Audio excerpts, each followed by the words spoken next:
விழுப்புரம் மாவட்டம் மேல்மலையனூரில் ஒன்றிய குழு கூட்டம் குறித்த நேரத்தில் தொடங்காதது குறித்து கேள்வி எழுப்பிய அதிமுக கவுன்சிலரை ஒருமையில் பேசி திமுக கவுன்சிலர்கள் அராஜகத்தில் ஈடுபட்டனர்.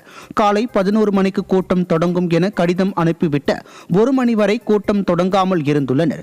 இதுகுறித்து அதிமுக கவுன்சிலர் பிரியா கேட்டதற்கு திமுக கவுன்சிலர்கள் அவரை ஒருமையில் பேசியுள்ளனர். ஒரு வாரத்திற்கு முன்பே முறைப்படி அறிவித்துவிட்டு கூட்டத்தை ஒழுங்காக நடத்தாமல் கேள்வி கேட்கும் எதிர்க்கட்சி உறுப்பினர்களை மைக்குகளை பிடுங்கி அத்துமீறலில் ஈடுபடுவதாக அதிமுக கவுன்சிலர்கள் குற்றம் சாட்டியுள்ளனர்.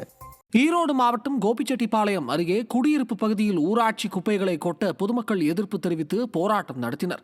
லக்கம்பட்டி பேரூராட்சிக்கு உட்பட்ட வெள்ளிமலை நகர், காலேஜ் காலனி உள்ளிட்ட பகுதிகளில் பல குடும்பங்கள் வசித்து வரும் நிலையில் கலிங்கியம் ஊராட்சி எல்லையில் ஊராட்சி குப்பை கிடங்கு தோண்டப்பட்டுள்ளது. குப்பை கிடங்கு அமைத்தால் சுகாதார சீர்கேடு ஏற்பட்டு நிலத்தடி நீர் பாதிக்கப்படும் என எதிர்ப்பு தெரிவித்த ஊர் பொதுமக்கள் போராட்டத்தில் ஈடுபட்டனர். மதுரை மேலூரில் வழக்கறிஞர்களின் போராட்டத்திற்கு ஆதரவு தெரிவிக்கும் வகையில் வணிகர்கள் ஒருநாள் அடையாள கடையடைப்பு போராட்டம் நடத்தியுள்ளனர். மேலூர் வட்டாட்சியர் அலுவலகம் அருகே ஆங்கிலேயர்கள் காலத்தில் கட்டப்பட்ட பழமை வாய்ந்த நீதிமன்ற கட்டடங்கள் சேதமடைந்துள்ளது. இதனால் பழமை வாய்ந்த கட்டடங்களை சீரமைத்த புதிய ஒருங்கிணைந்த நீதிமன்ற வளாகம் அமைக்க வேண்டும் என வலியுறுத்தி மேலூர் வழக்கறிஞர்கள் சங்கத்தினர் கடந்த 12ஆம் தேதி முதல் பல்வேறு போராட்டங்களை முன்னெடுத்து வருகின்றனர். இதற்கு ஆதரவு தெரிவிக்கும் வகையில் வணிகர்கள் ஒருநாள் அடையாள கடையடைப்பு போராட்டம் நடத்தியதால் பொதுமக்களின் இயல்பு வாழ்க்கை முற்றிலும் பாதிக்கப்பட்டது. திருவள்ளூர் மாவட்டம் கும்மிடிப்பூண்டி அருகே ரசாயன தொழிற்சாலையில் ஏற்பட்ட திடீர் தீ விபத்தால் பொதுமக்கள் அச்சமடைந்தனர்.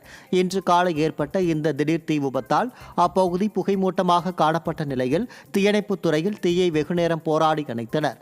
மேலும் சோடியம் ரசாயன சேமிப்பு கிடங்கில் அதிக வெப்பம் காரணமாக தீ விபத்து ஏற்பட்டதாக கூறப்படும் நிலையில் ஸ்டாலின் அரசின் அதிகாரிகள் தொழிற்சாலையில் முறையாக ஆய்வு செய்திருந்தால் இந்த விபத்து நிகழ்ந்திருக்குமா என்று மக்கள் கேள்வி எழுப்பியுள்ளனர். ஓசூரில் தன்னை போலீஸ் என கூறி மோசடி செய்ய முயன்ற ஆசாமியை பெண் ஒருவர் விரட்டி அடித்த சம்பவம் அரங்கேறியுள்ளது. சமத்துவபுரம் பகுதியில் செயல்பட்டு வரும் பழைய இரும்பு பொருட்கள் குடோனுக்கு வந்த நபர் ஒருவர் தான் போலீஸ் என பெண்ணிடம் கூறி பேண்ட் பாக்கெட்டில் இருந்த துப்பாக்கியை கையில் எடுத்துள்ளார்.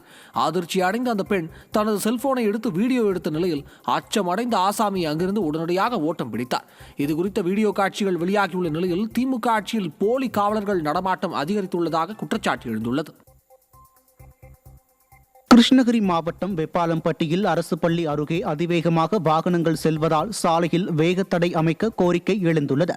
வெப்பாலம்பட்டி பஞ்சாயத்திற்கு உட்பட்ட பகுதியில் அமைந்துள்ள அரசு உயர்நிலைப் பள்ளியில் 250க்கும் மேற்பட்ட மாணவர்கள் பயின்று வருகின்றனர்.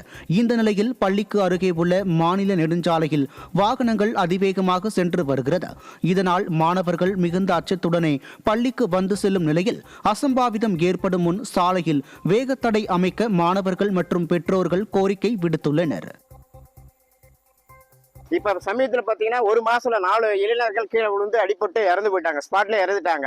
அதனால தயவு செஞ்சு இந்த நெடுஞ்சாலைத்துறைக்கு நான் 4-5 டைம் அப்ளிகேஷன் கொடுத்தேங்க.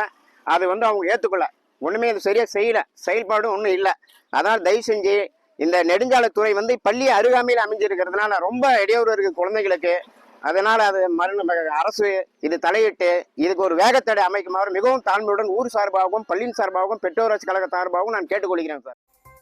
கன்னியாகுமரி மாவட்டம் நாகர்கோவில் பீச் ரோடு சந்திப்பில் உள்ள வலம்புரி விளை குப்பை கிடங்கில் இருந்து கழிப்பறை கழிவுகள் சாலையில் பல நாட்களாக தேங்கியுள்ளதை கண்டித்து பொதுமக்கள் சாலை மறியல் போராட்டம் நடத்தினர்.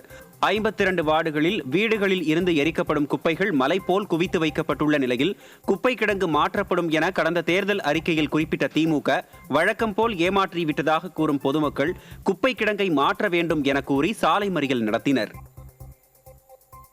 இந்த குப்பை கிடங்கு பக்கத்திலேயே உள்ளேயே கம்பசுக்குள்ள கழிவுநீர், கக்கூசு கழிவு நீரை பாதாள சாக்கடைக்குள்ள விட்டுட்டு இருக்காங்க. நைட்டு ராத்திரி கொண்டு விடுறாங்க. காலையில மேனூல் வழியா ரோட்டோடி அவ்வளவுமே வெளியே சாடிடுது. இதுல இருக்கக்கூடிய பொதுமக்களுக்கு பயங்கரமான பாதிப்பா இருக்கு. பயங்கர துர்நாற்றம், வாடை. எங்களுக்கு இது பக்கத்துல இருந்து சாப்பிட முடியல. பயங்கர இதுல நோய் வாய்ப்பட்டு நாங்க இருக்கோம். அதனால அரசு எங்களுக்கு நடவடிக்கை எடுக்கணும். இந்த ரோட்டோடி வெளியே வர்றது, இந்த பாதாள சாக்கடைக்குள்ள இப்படி விடுறது, எவ்வளவு வசதி, நவீன வசதிகள் இருக்கு. இது பப்ளிக்ல விடுறாங்க. இதுக்கு அரசு நடவடிக்கை எடுக்கணும், மாநகராட்சி நடவடிக்கை எடுக்கணும். தாழ்மையோடு கேட்டுக்கிறேன். திருப்பூர் மாவட்டம் உடுமலையில் மின்மாற்றி சாய்ந்து விபத்துக்குள்ளான நிலையில் மின்சாரம் துண்டிப்பு காரணமாக பொதுமக்கள் கடும் அவதியடைந்தனர். தளிரோடு யூனியன் ஆபீஸ் மேம்பாலம் அருகில் உள்ள மின்மாற்றி மழையால் ஏற்பட்ட மண் சரிவில் சரிந்து விபத்துக்குள்ளானது. இதனால் நேற்றிரவு முழுவதும் மின்சாரம் துண்டிக்கப்பட்டு பொதுமக்கள் அவதிப்பட்டனர். சாய்ந்த டிரான்ஸ்பார்மர் அகற்றப்படாததால் போக்குவரத்தும் பாதிக்கப்பட்ட நிலையில் மின்வாரிய அதிகாரிகள் மற்றும் மாவட்ட நிர்வாகம் உரிய நடவடிக்கை எடுக்க பொதுமக்கள் கோரிக்கை விடுத்துள்ளனர்.